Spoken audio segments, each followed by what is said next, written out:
Alright, ladies and gentlemen, I am making this video to hopefully educate a little bit and help people not make the mistakes that I made. I don't know how well this is going to turn out, but if you can see those spots? That is where the paint separated. The reason why the paint separated like that is because I did not wash my entire vehicle down with mineral spirits. Didn't know that I was supposed to. I did not do the proper research that I should have done. So I'm making this checklist to hopefully help people not make these mistakes. First set of advice is watch as many YouTube videos as you can. Take notes. Alright, make yourself a checklist. And just absorb as much knowledge as you can. Don't go into this all willy-nilly and thinking it's going to come out great, because it won't.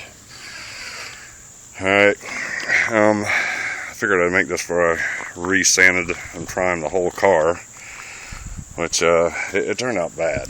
You know, you don't want that right there happening to you, because then you will have to sand the whole car again. So you know what? I didn't sand the car.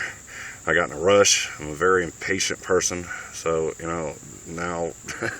Well, you see what I'm having to do here now because of that. Let's see. Before you do, well, you know, just for starters, sand the whole car down. All right, sand past your clear coat. Get it as smooth as possible for two reasons. One, that's going to take off any oils, you know, detergents, waxes, all that, because that's what makes the paint separate. And believe me, you do not want that to happen. Alright, I don't know if y'all can see that. Hopefully you can. This is where the paint separated. Damn, does that suck. Alright, see the brake light here? Third brake light. Forgot to cover that. It's the best looking spot on the whole car, but it's foobarred, so hopefully I can get that off of there. One of the tips that I got off the videos is to stick toothpicks in your windshield wiper sprayers. You'll stick toothpicks in there before you paint. You won't clog those holes. That's a pretty good tip. Another thing that happened to me is, you know, I got in a rush on it and I didn't even bother checking the 5-day forecast, and guess what?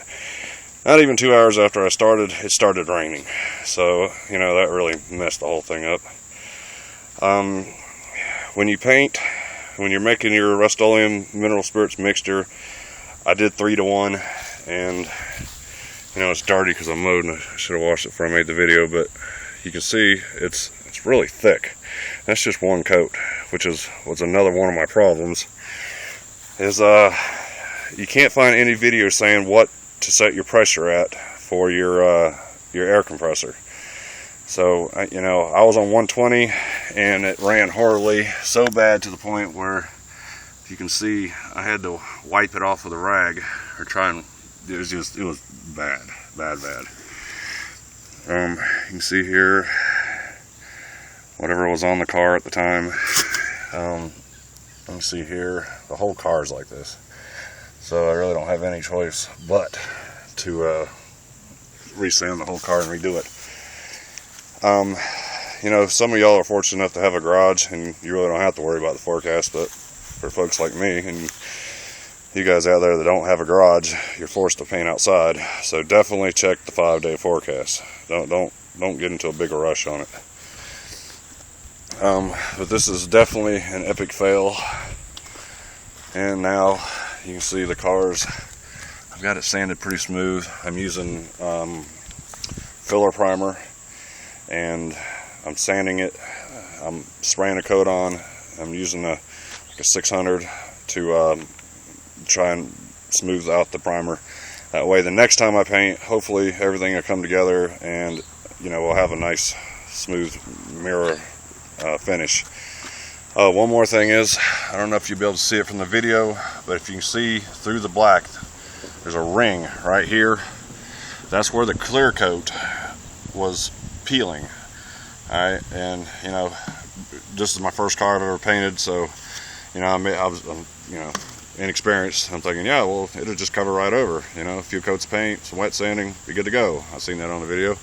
Yeah, it's not going to cover that. So if you have any peelage, go ahead and sand it. But either way, regardless of whether you do or not, you should sand the car. Hopefully, folks, this will not happen to you because you watched this video and you did not rush the steps. You can see here, it's a pretty bad run. I think you can see it. You know, but the other runs were significantly worse than that. Take your time with it. Do not rush it because it will cost you 3 times as much or more time in the end to completely start all over and redo it. So, good luck. Watch as many videos, take notes, make yourself a checklist, and hopefully you can find a video on what the air compressor is supposed to be set at. But hopefully this won't happen to y'all, and good luck.